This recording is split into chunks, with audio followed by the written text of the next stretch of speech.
Hi friends, ஓம் நம சிவாய. தென்னாடுடைய சிவனே போற்றி, எந்நாட்டவர்க்கும் இறைவா போற்றி.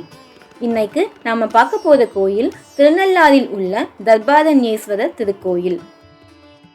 எல்லாருக்கும் திருநள்ளாறுனா சனி பகவான் பரிகாரம் தான் ஞாபகம் வரும். ஆனால் அங்கிருக்கும் சிவனை பற்றி நிறைய பேருக்கு தெரியாது. திருநள்ளாறு ஒரு காலத்தில் தர்பை சூழ்ந்த காடாக இருந்ததால் இத்தலம் தர்பாரண்யம் என்றும், சுயம்புவாக தோன்றிய சிவனுக்கு தர்பாரண்யேஸ்வரர் என்றும் பெயர் வந்தது. சிவன் தர்பையில் சுயம்புவாக தோன்றியதால் சிவனின் மேல் தர்பை முளைத்த தழும்பு இன்றும் உள்ளது.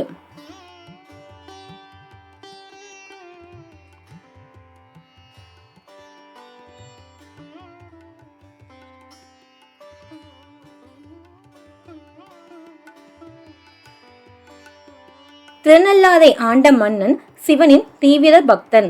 ஒரு இடையனிடம் சிவனுக்கு பால் அபிஷேகம் பண்ண பால் கொடுக்கும்படி உத்தரவிட்டான். இடையன் சிவனுக்கு அபிஷேகம் பண்ண தவறாமல் பால் கொடுத்து வந்தான். ஒரு சில நாளில் அரசு அதிகாரி ஒருவன் இடையனை மிரட்டி அந்த பாலை அவன் வீட்டுக்கு எடுத்துட்டு போனான்.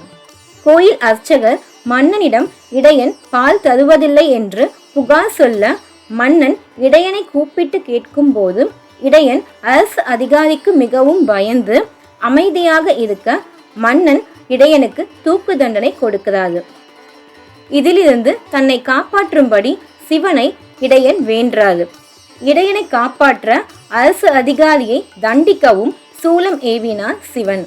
சிவபெருமானின் சூலம் செல்வதற்கு பலிபீடமும் கொடிமரமும் விலகி வழிவிட்டதாக புராணம் சொல்கிறது. தமயந்தி என்ற பெண்ணின் மேல் தேவர்கள் ஆசை கொண்டனர். ஆனால் அவளோ நலன் என்ற மன்னனின் மேல் ஆசை கொண்டு அவனை திருமணம் செய்கிறாள். தேவர்கள் சனி பகவானிடம் முறையிட சனி பகவான் நலனை கண்காணிக்கிறார். அப்போது நலன் நல்லவர் என்பதை உணர்ந்து அவரின் சிறப்பை உலகிற்கு சொல்ல நினைத்த சனி பகவான் அவரை பிடிக்க சற்றும் மனம் தளராத நலன் தர்பாரண்யம் வந்து குளத்தில் மூழ்கி சிவனை ஆராதிக்க சனி பகவான் அவரை விடுவித்து மறுபடியும் மன்னனாக முடிசூழ்கிறார். அதனாலதான் இந்த நலன் தீர்த்தத்தில் காலையில் எண்ணெய் சீயக்காய் வைத்து 9 முறை மூழ்கி எழ சனி பகவான் பிடியிலிருந்து நாம் தப்பிக்கலாம். முன்ஜென்ம பாவங்கள் தீர பிரம்ம தீர்த்தத்திலும், நன்றாக சங்கீதம் வர வாணி தீர்த்தத்திலும் நீராடலாம். வாலாசுரன் என்ற அசுரன் இந்திரனிடம் போர் புரியும் போது முசுகுந்தன் என்ற சோழ மன்னனுடன் சேர்ந்து இந்திரன் வாலாசுரனை வென்றார். அதற்கு பரிசாக சோமாஸ்கந்தர் மூர்த்தியை பரிசாக பெற்றான். அதை திருவாரூரில் பிரதிஷ்டையும் செய்கிறான். அதேபோல் 6 திருமேனிகளை உருவாக்கி அதில் ஒன்றை திருநள்ளாறில் பிரதிஷ்டை செய்தான். அவரே இப்போது தியாக விடங்கர் என்று அழைக்கப்படுகிறார். குழந்தை பேறு இல்லாதவர்கள் அவரை வணங்கினால் குழந்தை பேறு நிச்சயம் கிட்டும்.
காலை 5 மணிக்கு நலன் தீர்த்தத்தில் குளித்து பக்கத்தில் இருக்கும் பைரவர் விநாயகரை கும்பிட்டுவிட்டு கோயிலுக்கு செல்ல வேண்டும்.